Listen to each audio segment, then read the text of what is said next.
Today we are going to look at autism spectrum disorder, which is called ASD.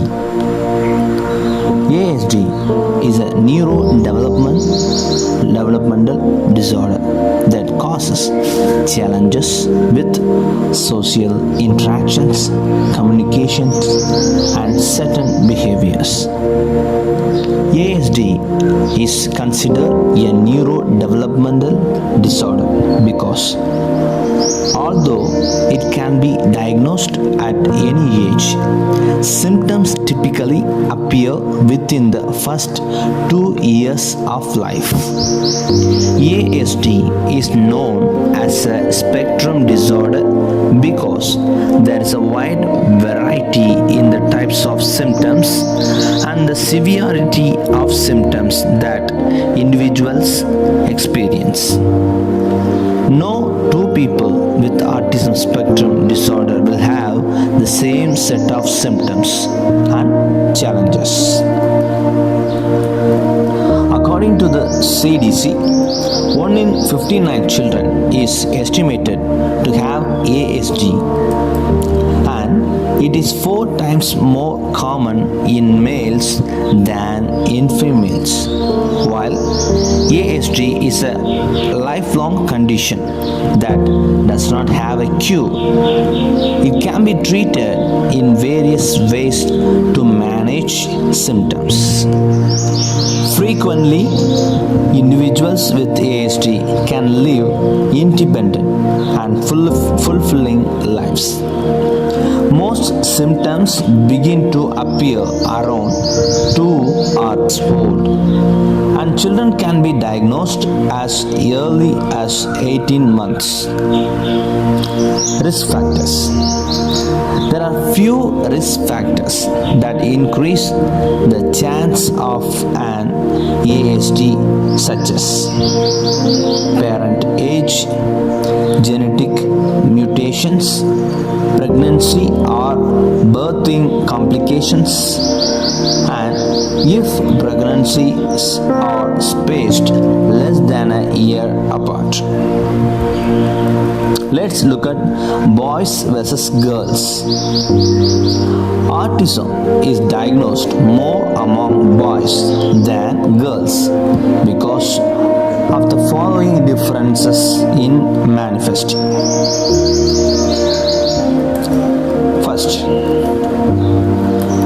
boys more repetitive behaviors, but girls fewer repetitive behaviors like hand flopping or spinning. Boys more restricted or overly focused or interested, but girls' restricted interests tend to be more socially acceptable. Boys tend to have trouble with vocabulary and word knowledge, but girls better vocabulary and word knowledge. Early signs of autism in preschool kids. Early signs can be seen in child's behaviors and communications right before they go to school.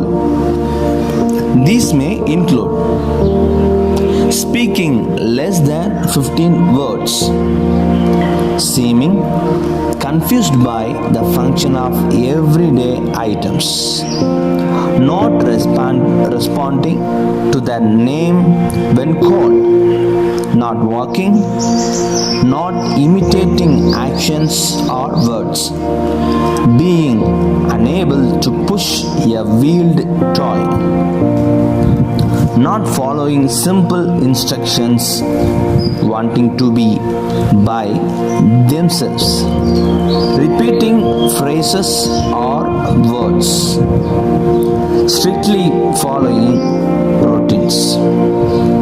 Signs of ASD in school children. It is likely that sensory needs will become more apparent in school. They may become upset in noisy, echoic, or very brightly lit spaces. Their methods of sensory stimulation, like hand flopping, rocking, etc., may be more pronounced, and they may become more particular about the foods they eat. At this age, an aptitude for certain things such as math, English, or art might be noticed. Thank you.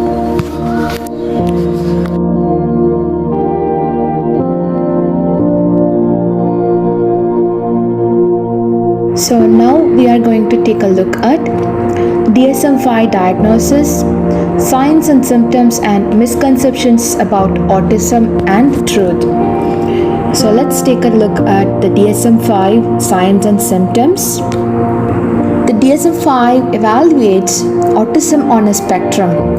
Level 1, requiring support, difficulty in initiating social interactions, atypical or unresponsive to others, decreased interest in social interactions, inflexible behavior and difficulty switching from one task to another.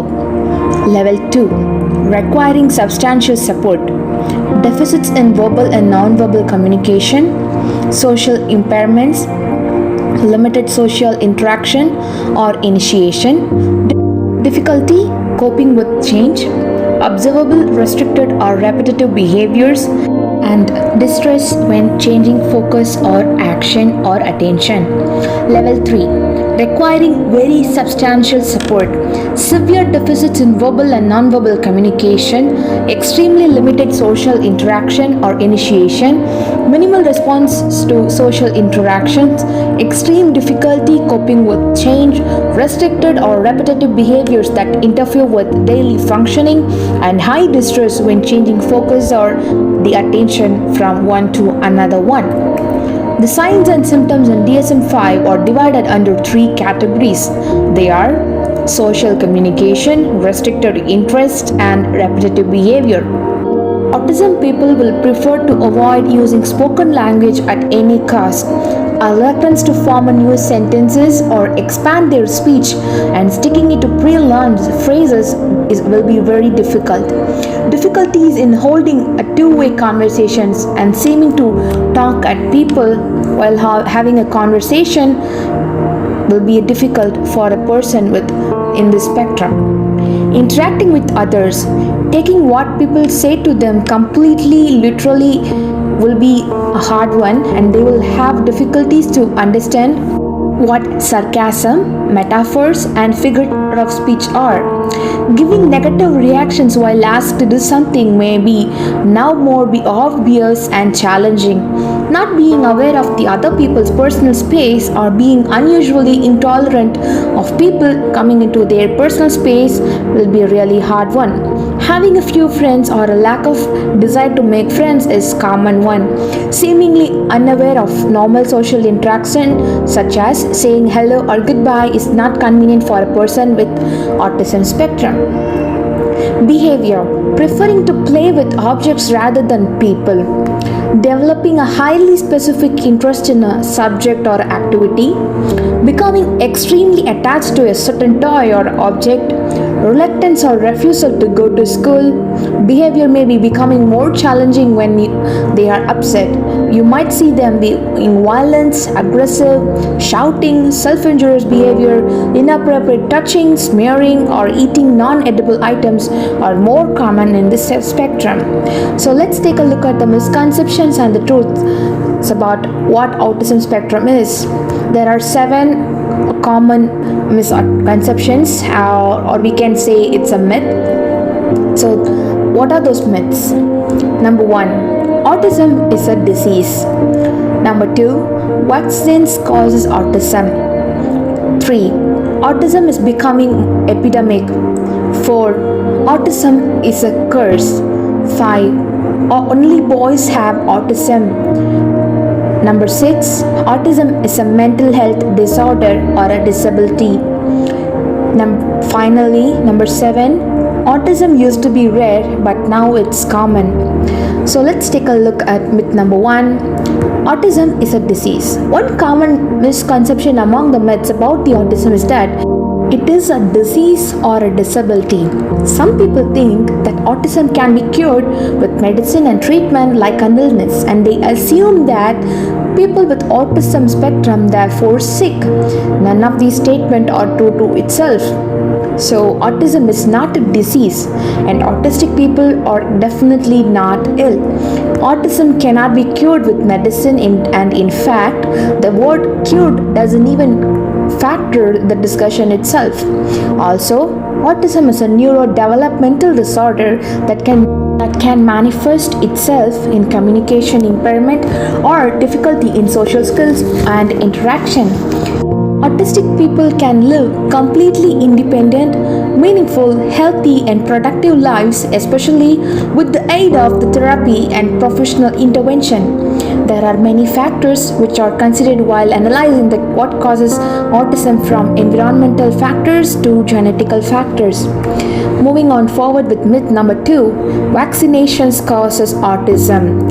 There are some people, and just not the staunch anti-vaxxers, who are mistakenly believe that vaccinations can cause autism. Even though this is a relatively common known myth, it is actually just not true.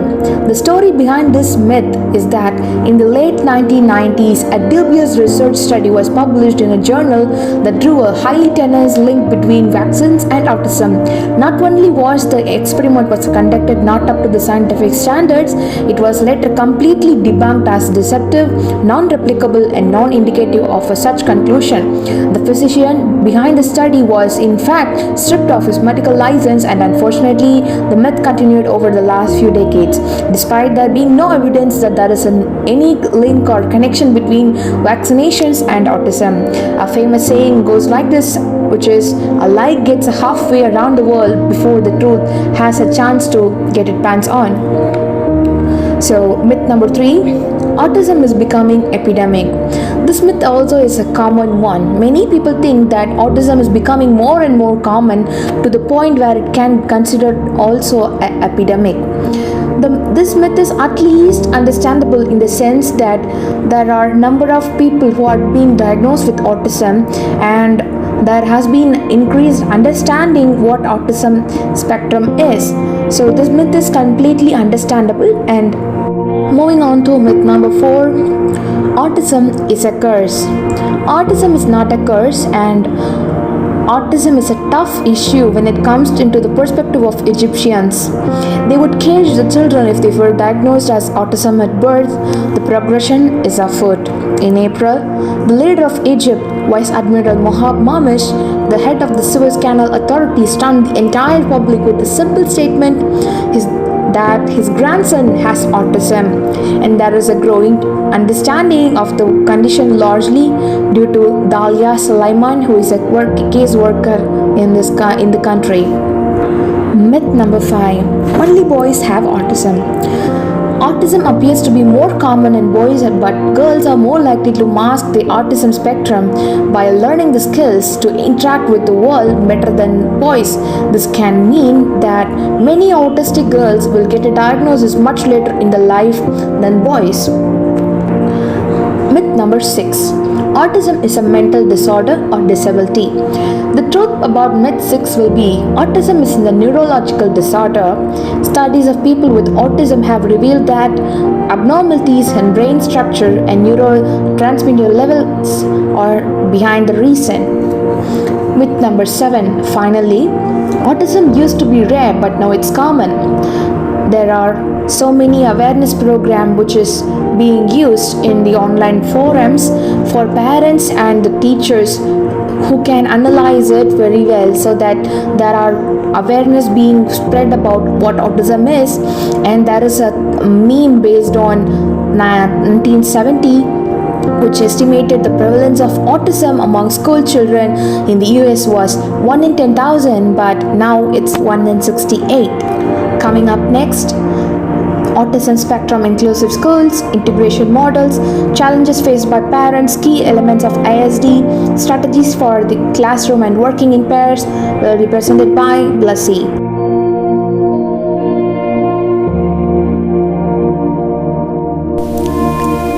Hello everyone, so I'll be continuing with ASD Inclusive Schools, challenges faced by parents, integration model, key elements of ASD Inclusive Schools and strategies that must be followed in a classroom. Let's begin with ASD Inclusive Schools. There were days when children with autism spectrum were kept separate from the normal children. However, this trend has changed, but and now in recent times the children with autism spectrum were integrated with regular educational system as much as possible. But teachers who has worked both in a specialized and regular educational system says that this integration will be a lag for children with ASD in providing training, support and resources. There are different challenges that are faced by the children with ASD parents. So the first one is the number of education system that is in front of them will be very limited. Another thing is parents who are living in a country where there is only regular school system, or those parents who are in rural area, they'll be having only regular school system. So in this type or in this situation, it is a challenge for their parents. And there are parents who opt for home-based schooling, but they'll have to commit themselves and they must be willing and they have to spend their time to teach their kid effectively. Some parents even recruit people for their home-based schooling, but those parents with financial difficulties will find this as a challenge. Another challenge for the parents is for specialized schoolings the cost may be high and they need support, so it is also a challenge for the parents. Then let's look at integration model. So in integration model, the child with autism spectrum will be taught both special education program as well as a regular classroom. So this is the integration model. The student will be provided with a specialized or home-based education, but also they'll be included in regular schools so that a child can easily cope up. So this is the integration model. So this is a growing trend. The children will learn skills needed to be studied in their regular schools. That is, in the regular system, special classes and also everything that can be provided to support the child will be provided. Example, teacher will be tutoring, etc. So key elements of ASD inclusive schools are research on ASD has in an educational context has said that number of criteria that must be appropriate for children in the education must be provided, like specialized curriculum content, classroom support, specialized teaching methods, coordinator team approach, modifying the environment, supports and services for students and families, structured learning environments, collaboration with homeschooling where required, functional approach to problem behavior, involvement of parents, social support and positive attitude by all involved, recurrent evaluation of inclusion procedures. There are different strategies that must be followed in a classroom. The first one is visual aids. For some children, they'll learn more effectively when things are presented to them visually. So they'll be able to understand things better when things are presented visually. So teachers will create visual schedules for these autistic students so that they can know what is going to happen throughout their day, and they'll know how to prepare for and what activity they'll be doing next. All these things will be created by the teacher in a visual mode and present to them visually. Because some autistic children will be having trouble while going from one activity to the next. Because of that, even stress will be created. So the teacher will provide all these schedule in a visual mode, and this will help the child to reduce their stress. Another strategy for the classroom is structure and routine. It is very important for the child to cope up in their daily life, because students, those who are with autism spectrum disorder, will not cope up with chaotic, unpredictable environments. So teacher will have to provide the child with a timetable as well as steps for activities so that they can cope up. Another strategy is working in pairs. So in a research, they have found that working in pairs is very beneficial for to teach the autism children. While we think of autism spectrum disorder, we'll think that they'll be having language and communication issues, but not only that, they will be having socialization issue also.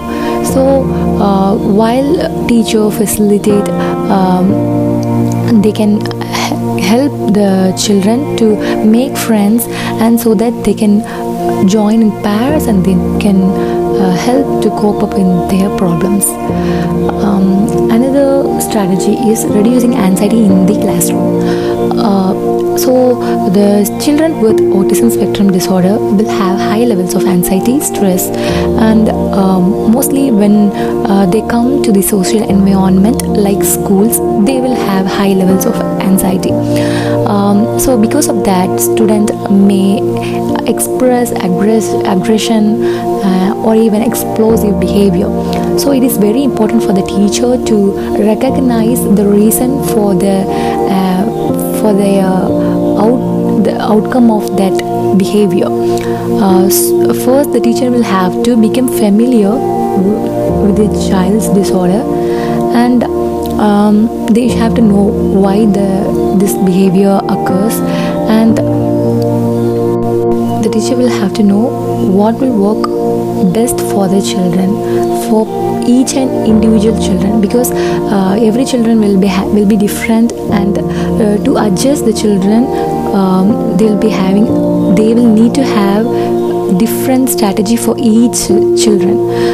So teacher will have to know about the children specifically, and they will have to adjust with each and everyone.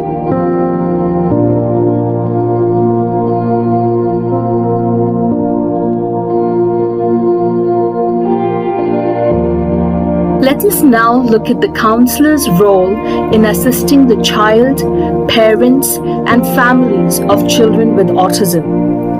The counselor's role is critical in debunking unhelpful myths and misperceptions about autism spectrum disorders, identifying the needs and wants of children with ASD, identifying the individual strengths of children with an ASD, being familiar with the common struggles experienced by the children, their parents, and siblings, offering a strengths-based approach to serving the child and family, collaborating with other service providers, school management, and teachers. Before treatment and interventions are employed, a thorough assessment by a clinical psychologist or trained psychometrician is needed. Measurement of academic achievement, adaptive behavior, cognitive capacity, developmental history, emotional and behavioral patterns, motor skills, sensory patterns, social capacities and behaviors, and speech and language abilities is necessary. Functional behavioral analysis may be beneficial. Older children may benefit from vocational assessments. An assessment provides a thorough picture of the child and family, and the school counselor works in close collaboration with a clinical psychologist or a trained psychometrician in carrying out these assessments. Once an assessment is completed, specific therapies and interventions are implemented to address symptoms that are known to bring about effective outcomes for many children and families of ASD. These can be organized into educational, behavioral, medical, occupational, and supportive interventions. These interventions are most effective when the individual's interests, strengths, and limitations are taken into account. So the interventions are educational interventions, social skills interventions, cognitive behavioral individual counseling, behavioral interventions, occupational interventions, and supportive interventions. We will now look at each intervention in detail. Educational interventions.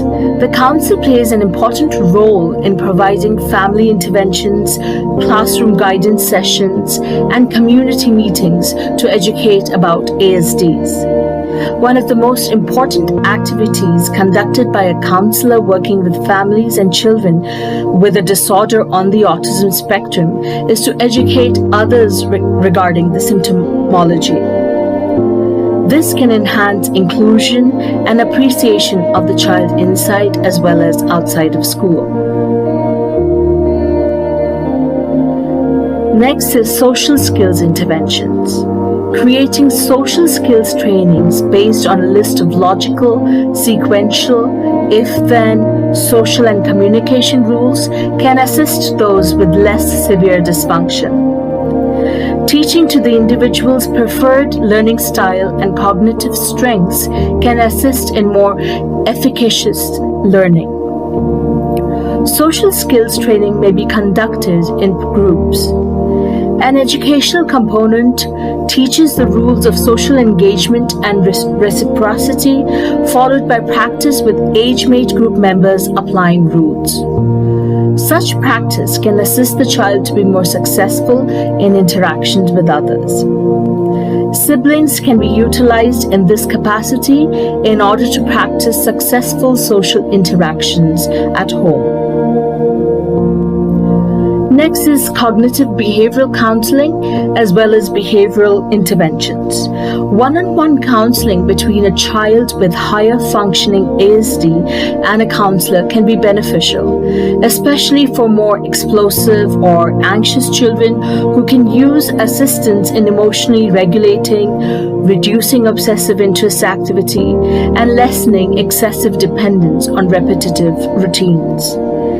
Insight-oriented treatments are not indicated for the child with ASD, but may be helpful for family members in making adjustments.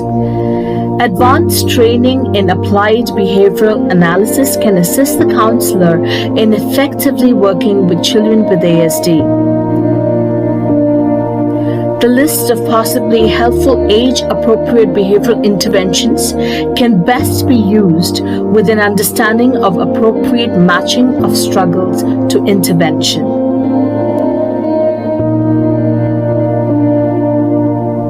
Occupational interventions. Occupational or physical therapies may be helpful, especially for children with sensory integration or poor motor skills and coordination. An assessment of the child's environment, for example, home, school, and others, may help to identify levels of stimuli that can be reduced or activities that can be conducted that will decrease anxiety and increase motor skills. A counselor can be a powerful support to families working to implement the advice of the occupational or physical therapist. Finally, supportive interventions. The counselor acts as an advocate, consultant, and treatment team member for the child and family within agencies, schools, and medical and other treatment facilities. The counselor works to educate the public regarding autism via the school system. This includes teachers, staff, administrators, and the community through public forum and legislation to assure the health, well-being, and life fulfillment of children with ASD. Thank you.